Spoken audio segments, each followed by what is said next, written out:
Hola viewers, ¿qué tal? Soy Guillermo, vuestro profesor de matemáticas aplicadas a las ciencias sociales. En el vídeo de hoy vamos a ver la resolución, la convocatoria extraordinaria, el examen de la EBAU para el año 2023. Vamos a ello. El examen lo tenemos alojado en la página de la academia. Para localizarlo tendremos que ir a la sección de recursos, bajaríamos hasta los exámenes resueltos, y donde están los exámenes resueltos de selectividad EBAU-PAU, le dais a julio de 2023, lo tenemos aquí. Vale, entrando en materia, nos dice, se considera la matriz A dada por, la tenemos aquí, la matriz de orden 3, 006, 1 medio 0, 0, 0, 1 tercio 0, y nos piden que se calcule A al cubo y A elevado a 2023, y luego que se estudie si la matriz A es invertible, en caso afirmativo, determinar su inversa. Si queremos calcular A al cubo, pues básicamente tendríamos que hacer A por A, es decir, tendríamos A al cuadrado. En base a eso haríamos luego A al cubo descompuesto como A por A cuadrado. Haciendo A al cubo veremos que nos queda que es 1, 0, 0, 0, 1, 0, 0, 0, 1, es decir, una matriz identidad. ¿Esto qué es lo que implicará entonces? Que si hacemos A a la cuarta, será lo mismo que hacer A por A al cubo, y nos quedará otra vez la matriz A original. Luego esto implica que tenemos un patrón recurrente. Con lo cual, si seguimos desarrollando, llegaremos a la conclusión de que A elevado a 23 será exactamente lo mismo que, perdón, A elevado a 23 será exactamente lo mismo que la matriz original, la matriz A. En cuanto al apartado B, nos dice que primero comprobemos si la matriz se puede invertir o no. Para saber si se puede invertir o no, tiene que ocurrir que las filas y las columnas sean linealmente independientes todas entre sí. La forma más sencilla de calcularlo es resolver el determinante de la matriz A y ver qué nos queda. En este caso nos queda que vale 1. Como el resultado del determinante es diferente de 0, esto implica que sí que se puede resolver su inversa. Partiendo de esto, vamos a utilizar el método de la definición de la inversa por determinantes. Es decir, primero calculamos la matriz adjunta, sobre eso transponemos la adjunta y finalmente reemplazamos la fórmula general de la matriz inversa. En cuanto al ejercicio 2, nos dice considerar la función real, la es real, f de x igual a x cubo menos x cuadrado, y nos pide básicamente que calculemos la ecuación de la recta tangente para x igual a 1 y que se calculen los extremos relativos indicando si es máximo o mínimo el valor que nos quede. Lo que tenemos que hacer en primer lugar para resolver la ecuación de la recta tangente es tener en cuenta que en este caso es aquella ecuación que está pasando por un punto dado. Por ese motivo lo que vamos a hacer es considerar el valor x igual a 1 como x sub 0. A partir de ahí primero buscamos y sub 0 reemplazando el valor de x sub 0 en la función original, en este caso y sub 0 vale 3. En cuanto a m es calcular el valor de la derivada de la función en x sub 0, que nos quedará en este caso que vale 7, y a partir de ahí reemplazaremos la ecuación general de la recta, llegando a la conclusión de que la ecuación de la recta tangente en x igual a 1 será igual a 7x menos 4. Pasando al apartado B, si queremos averiguar los extremos relativos, vamos a aplicar condiciones de segundo orden. Esto es primera derivada igual a 0 y despejo de valores de x. Estos valores de x son puntos críticos, puntos que pueden ser o máximos o mínimos. Y seguidamente reemplazamos estos valores de x en la segunda derivada. Si la segunda derivada es positiva, nos quedará que es un mínimo.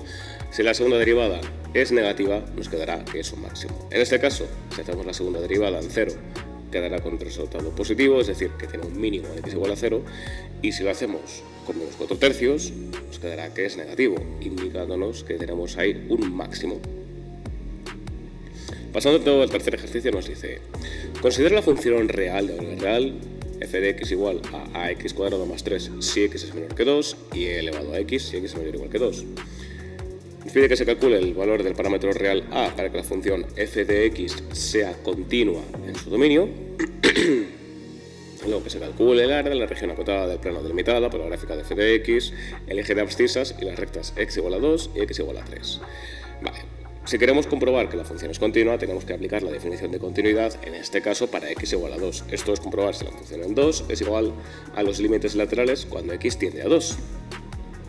En este caso, como la función está incompleta, lo que vamos a hacer es centrarnos en igualar los límites laterales directamente, es decir, que igualaríamos el límite en 2 por la izquierda igual al límite en 2 por la derecha. El límite en 2 por la izquierda nos quedará que es 4a más 3 y el límite en 2 por la derecha es e al cuadrado. Luego esto implicará que a será igual a e al cuadrado menos 3 entre 4, que es aproximadamente 1,09. En cuanto al apartado B, para calcular el valor del reciente acotado entre la función de abscisas x igual a 2 y x igual a 3, lo que tenemos que hacer básicamente es averiguar en primer lugar si la función puede cortar con el eje x, es decir, puede tener en algún momento algún valor que sea o que corte en el eje x para saber si nos queda un área que va a ser positiva o negativa. En este caso concreto, e elevado a x no puede ser igual a 0. En consecuencia, esto implicará que la función va a tener que ser positiva. A partir de aquí plantearemos la integral de elevado a x. De hecho, de paso, se ha escogido este tramo porque nos indican que es el rango que va desde 2 hasta 3 y en las condiciones de la función se establecía que x tenía que ser mayor o igual que 2, lo cual hace que obligatoriamente se corresponda con el segundo tramo.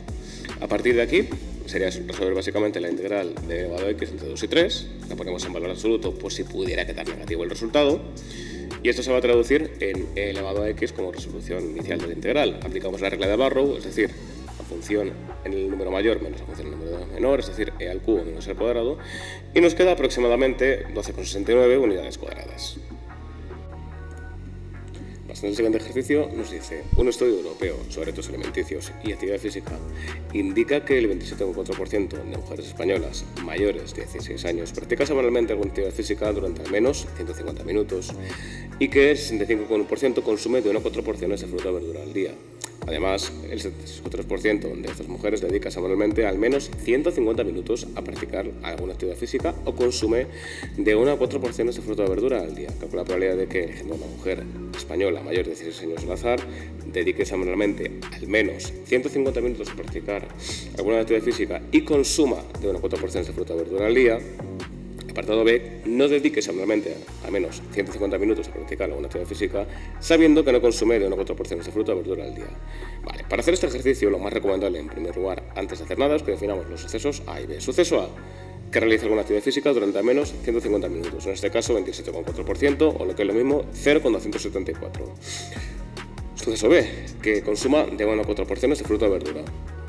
Probabilidad de 65,1%, o lo que es lo mismo, 0,651. Y finalmente, probabilidad de que haga alguna de las dos cosas, es decir, A o B, A unión B, 76,3%, 0,763. A partir de ahí lo podemos resolver. Si queremos resolver el apartado A, que nos dice básicamente que haga las dos cosas a la vez, se nos pide la intersección de A con B. Es decir, que lo podemos sacar a partir de la unión, probabilidad de A más probabilidad de B, menos la unión de A con B, dándonos 0,162 o lo que es lo mismo, 16,2%. Es decir, la probabilidad de que una mujer mayor de 16 años practique deporte durante más de 150 minutos y consuma de 1 a 4 porciones de fruta o verdura al día es de un 16,2%. En cuanto al apartado B, tenemos calcular una probabilidad condicionada. Básicamente, ¿qué no suceda A si no sucede B? Esto lo podemos deducir aplicando la probabilidad condicionada por una parte. Sería probabilidad de que no ocurra ni A ni B al mismo tiempo dividido en la probabilidad de que no ocurra B, que esto lo podemos definir, el numerador en este caso, a través de las leyes de Morgan. El complementario de la intersección es el opuesto de la unión, es decir, 1 menos la probabilidad de unión B. Y el opuesto de suceso B es 1 menos la probabilidad de B. Lo resolveríamos y nos queda 0,679. Lo que quiere decir que la probabilidad de que no se dedique semanalmente al menos 150 minutos para practicar algún tipo de actividad física, si se sabe que no consume de 1 a 4 porciones de fruta o verdura al día, es de un 67,9%. El quinto ejercicio nos dice: para estimar la proporción de empresas que tuvieron pérdidas durante el primer año de la pandemia, se tomó una muestra de empresas al azar. Sabiendo que la proporción poblacional es P igual a 0,55, determina el tamaño mínimo necesario de la muestra de empresas para garantizar que, con una confianza del 99,01%, el margen de error en la estimación no supere el 10%. Y si la muestra aleatoria fue de 100 empresas, de las cuales 70 tuvieron pérdidas, determine un intervalo de confianza del 95% para la proporción de empresas que tuvieron pérdidas durante el primer año de pandemia. La capacidad en mililitros.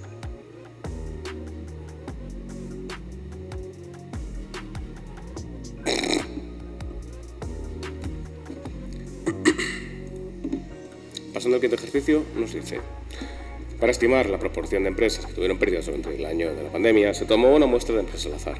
Sabiendo que la proporción poblacional es P igual a 0,55, determina el tamaño mínimo necesario de la muestra de empresas para garantizar que, con una confianza del 99,01%, el margen de error de la estimación no supera el 10%. Si la muestra aleatoria fue de 100 empresas, de las cuales 70 tuvieron pérdidas, determine un intervalo de confianza al 95% para la proporción de empresas que tuvieron pérdidas durante el primer año de pandemia. Para resolver este ejercicio, vamos a hacer lo siguiente. En cuanto al apartado A, si queremos determinar el tamaño de la muestra, lo vamos a obtener a partir del error de estimación. Esto es que el tamaño de la muestra será igual al valor de z alfa medios por la raíz cuadrada de p estimado por coestimado entre el error. Es decir, que nos quedará que es de 164,1 aproximadamente 165. En cuanto al apartado B, para determinar el intervalo de confianza por la proporción necesitamos averiguar cuánto vale P estimado, cuánto es el valor de Z alfa medios y cuánto es Q estimado. Haciendo el cálculo veremos que nos queda que el intervalo está entre 0,6102 y 0,7898. Lo que quiere decir es que la probabilidad de que en una muestra de 100 empresas haya 70 que tuvieran pérdidas tendrá una probabilidad que será comprendida entre el 61,02% y un 78,89%, con una confianza del 95%. Pasando a la opción B, nos dice: se considera el siguiente sistema de ecuaciones lineales dependientes del parámetro real A, discutir el sistema en función de los valores de A y luego resolver el sistema de ecuaciones para cuando A vale 0. Lo que tenemos que hacer en primer lugar para poder hacer la discusión del sistema es resolver el determinante de la matriz A, igualarla a 0 y a partir de ahí despejar el valor del parámetro. En este caso nos queda que A puede valer 1, menos 3 o 2. Eso implica que vamos a resolver 4 casos. El primero de ellos es cuando el parámetro sea diferente de todos los resultados obtenidos. Si es así, nos quedará que el sistema es compatible y determinado. Si vamos al caso de A igual a menos 3, veremos que el rango de la matriz A es de orden 2, mientras que el rango de la matriz ampliada es 3. Como los rangos son diferentes, el sistema es incompatible. Para A igual a 1 sucederá que tanto la matriz A como la matriz ampliada tienen que el rango vale 2. Es decir, que el sistema es compatible, pero es indeterminado, es decir, tiene infinitas soluciones, debido a que no coincide con el número de incógnitas. Y para cuando vale 2, sucede que el rango de la matriz A es 2 y el rango de la matriz ampliada es 3. Nos indicará que otra vez el sistema es incompatible. Para resolver el sistema cuando A vale 0, vamos a aplicar en este caso el método de Cramer. Primeramente vamos a reemplazar el valor del parámetro en el determinante de la matriz A. Nos queda que este determinante vale 6. Y a partir de aquí es resolver los determinantes de la matriz A sub x, A sub y y A sub z, quedándonos como solución que A vale menos un tercio, B vale 2 tercios y C vale un sexto. El ejercicio siguiente nos dice: una entrenadora personal debe diseñar una rutina para un cliente con una duración entre 45 y 60 minutos repartidos entre ejercicios de fuerza y cardiovasculares. El tiempo dedicado a los ejercicios de fuerza no puede superar los de cardiovasculares, aunque el tiempo dedicado a los ejercicios de fuerza debe ser al menos de 20 minutos. La entrenadora considera que para su cliente el beneficio de un minuto de cardiovascular es doble que un minuto de fuerza. ¿Qué duración de cada tipo de ejercicio resulta más beneficiosa para su cliente en la rutina programada y la menos beneficiosa? Antes de hacer el ejercicio, tenemos que definir las variables X e Y. X serán los ejercicios cardiovasculares e Y los ejercicios de fuerza. A partir de aquí, definimos la función objetivo. En este caso quiero maximizar el beneficio, definido como 2x más y. Y a partir de aquí planteo las restricciones. Entre los dos ejercicios, ya sea de fuerza y cardiovasculares, tienen que estar repartidos entre 45 y 60 minutos. El tiempo que se dedica a los ejercicios de fuerza no puede superar los de cardiovasculares, y menor o igual que X. El tiempo dedicado a los ejercicios de fuerza debe ser al menos 20 minutos, es decir, que Y debe ser mayor o igual que 20, y luego están las restricciones implícitas de que tanto X como Y deben ser mayores o iguales que 0. A partir de aquí nos quedaría la región factible definida por estas 4 coordenadas, y seguidamente lo que vamos a hacer es reemplazar cada una de estas coordenadas en la función objetivo. Nos interesa quedarnos con la que nos dé la mayor como la menor. La que da mayor beneficio es dedicar 40 minutos a ejercicios cardiovasculares y 20 minutos a ejercicios de fuerza. Y la que da el menor resultado, el menor beneficio, sería dedicar 22,5 minutos a cada uno de los tipos de ejercicio, puesto que el beneficio que se obtiene es de 67,5, mientras que en el máximo el beneficio es de 100. El siguiente ejercicio nos dice: considere la función real de valor real f de x igual a x más 2 entre x, hallar el dominio de la función y determinar las asíntotas y determinar intervalos de crecimiento y decrecimiento de la función. Para estudiar el dominio, aquí lo que vería como recomendable es que unifiquemos todo esto en una sola fracción. No va a cambiarnos en nada la conclusión, pero va a facilitar la tarea de cara a visualizarlo. En este caso, la función en un solo denominador nos quedará como x al cuadrado más 2 entre x. ¿Qué es lo que implica esto? Que como es tratado en cociente, debo averiguar cuándo el denominador es nulo, es decir, que igual a 0 el denominador y me quedará que el denominador es 0 cuando x es 0. En cuyo caso el dominio de la función serán todos los números reales salvo el 0. A partir de aquí determinaríamos las asíntotas. En 0 por la izquierda y 0 por la derecha tenemos una asíntota vertical. A la izquierda del 0 tiende a menos infinito y a la derecha del 0 tiende a infinito. En cuanto a las horizontales, nos queda que el límite cuando x tiende a menos infinito y a infinito en ambos casos, nos quedan resultados en el infinito, es decir, que no nos vale, no vamos a tener una asíntota horizontal. Vamos a comprobar entonces si hubiera oblicua. Si hacemos el cálculo de m, veremos que la pendiente de la oblicua vale 1, lo cual indica que sí que tiene asíntota oblicua, y el valor de n es 0, en cuyo caso nos quedará que sí que tiene una asíntota vertical en x igual a 0, no tiene asíntotas horizontales, y tiene una asíntota oblicua en y igual a x.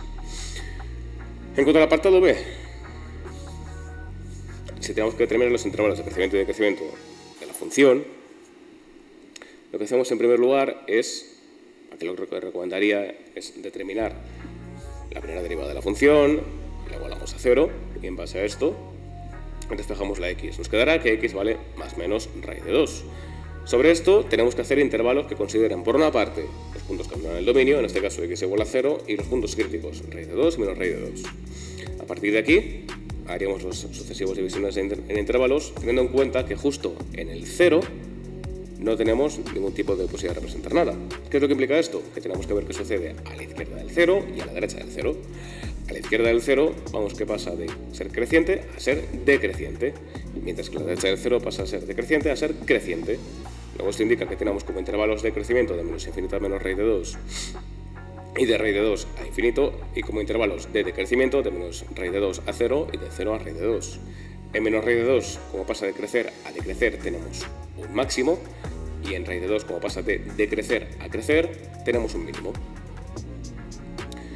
El siguiente ejercicio nos dice: la Agencia Estatal de Investigación Española convoca regularmente el programa Ramón y Cajal para la contratación de investigadores de trayectoria destacada en las modalidades general y jóvenes doctores. En la convocatoria 2021 se presentaron 2.159 solicitudes en la modalidad general y 1.316 en la modalidad de jóvenes doctores. El porcentaje de investigadores seleccionados en la modalidad general fue de 16,1%, mientras que la modalidad de jóvenes doctores fue del 21,1%. Eligiendo a un investigador al azar entre los solicitantes, calcula la probabilidad de que sea seleccionado para recibir una de las ayudas Ramón y Cajal y la solicitud sea de la modalidad general, sabiendo que el investigador ha sido seleccionado. Antes de nada tenemos que definir las probabilidades de cada suceso. Probabilidad de A, de B y la condicionada. Probabilidad de A serán 2.159 personas de un total de 3.475, que esto sería lo que se corresponde a la contratación general. En cuanto a jóvenes doctores, 1.316 de 3.475 personas. Luego tenemos el suceso C condicionado que ocurra a A y el suceso complementario de C condicionado que sucedan o A o B. El suceso C condicionado complementario es que se reciba ayuda si ocurre en el suceso A o el B, y en el caso opuesto, si no ocurrieron, probabilidad de no recibir ayudas, si ocurren los sucesos A o B. A partir de aquí definiríamos el árbol de probabilidad y en base a esto podemos resolver el ejercicio. En el caso del apartado A queremos averiguar la probabilidad de que alguien sea seleccionado para recibir las ayudas. Esto es, que sea seleccionado y reciba ayuda, o sea contratado para jóvenes, pero sea contratado general, o que reciba ayuda y además sea de jóvenes doctores, es decir, probabilidad de que ocurran A y C más la probabilidad de que ocurran B y C. Haciendo el cálculo veremos que nos queda que es de un 17,99%, es decir, la probabilidad de recibir la ayuda Ramón y Cajal es de un 17,99%. En cuanto al apartado B, nos pide que se calcule la probabilidad de que la solicitud sea de la modalidad general, sabiendo que el investigador ha sido seleccionado. Esto es un caso de probabilidad condicionada y por tanto aplicamos teorema de Bayes. Esto es, que ocurran los sucesos A y C, es decir, que sea general y haya sido seleccionado, dividido de la probabilidad de ser seleccionado. haciendo el cálculo, veremos que nos queda que es de un 55,59%. Luego la probabilidad de que alguien que sea de la modalidad general, pero se ha escogido la modalidad general, sabiendo que ha sido seleccionado, es de un 55,59%. Y finalmente nos dice: la distancia diaria en kilómetros recorrida por un autobús urbano se puede aproximar por una variable aleatoria con distribución normal de media desconocida mu y desviación típica igual a 2 kilómetros. Se toma una muestra aleatoria de tamaño 20 y se obtiene que su media muestral es de 50 kilómetros diarios. Determine un intervalo de confianza al 99% para la distribución, para la distancia media recorrida diariamente por los autobuses urbanos, y en el apartado B, determine el tamaño mínimo de la muestra para que el error máximo cometido en la estimación de la media sea menor de 1 kilómetro con un nivel de confianza del 90%. En cuanto al cálculo del intervalo de confianza, nos quedará que esto es de entre 48,85 y 51,15. Esto lo que nos quiere decir es que la distancia media estará convertida entre 48,85 kilómetros y 51,15 kilómetros con una confianza del 99%. Y en cuanto al tamaño de la muestra, lo determinaríamos a partir del error de estimación y nos queda que el tamaño de la muestra es de aproximadamente 11. Luego esto quiere decir que el tamaño mínimo de la muestra para que el error máximo cometido en la estimación de la media sea menor de 1 kilómetro, con un nivel de confianza del 90%, será de al menos 11 autobuses. Y como tal, esto sería todo. Espero que os haya sido de ayuda y nos vemos en próximos vídeos. Hasta otra.